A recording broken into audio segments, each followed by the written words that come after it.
மிச்ச சேரி பகுதி மக்கள வந்து சதுப்பு நிலத்துல உட்கார வச்சிருக்கிறது ஒரு காரணம். எந்த விதமான ஃப்ளட் மிட்டிகேஷன் க்கான இன்வெஸ்ட்மெண்ட்ஸுமே வந்து மார்ஜினலைஸ் பீப்பிள் இருக்கிற இடங்களுக்கு போறதில்லன்றது இன்னொரு காரணம். இந்த மாரி பல காரணங்கள் இருக்கு. ஆனா இது வந்து ஒரு ஒரு லார்ஜர் லென்ஸாவே நடக்கிறத வந்து நம்மளால அப்சர்வ் பண்ண முடியும். ஓகே. இப்ப நீங்க டிஸ்கிரிமினேஷன்ஸ் அப்படின்லாம் சொல்லிட்டு இருந்தீங்க.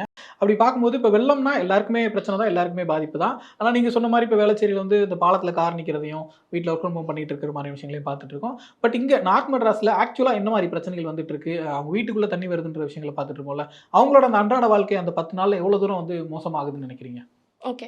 ஸோ, இப்போ நான் முதல்ல சொன்ன மாதிரியே தான், இங்க வந்து வொர்க் ஃப்ரம் ஹோம் பண்ணிட்டுருப்பாங்க. ஆனா, இங்க வொர்க் ஃப்ரம் ஹோம் பண்றவங்களுக்கு வந்து செக்யூரிட்டி வேலை பண்ணறதுக்காக சரி, வீட்டு வேலை பண்ணறதுக்காகவும் சரி, அவங்களோட வீட்ட வந்து தண்ணிக்குள்ள விட்டுட்டு, அந்த சூழ்நிலையிலயும் இங்க வேலை பண்ற நிலைமை தான் வந்து அவங்களோட ரியாலிட்டியா வந்து ஃப்ளட் டைம்ல இருக்கிறத வந்து நம்மளால பார்க்க முடியுன்றது ஒண்ணு இருக்கு.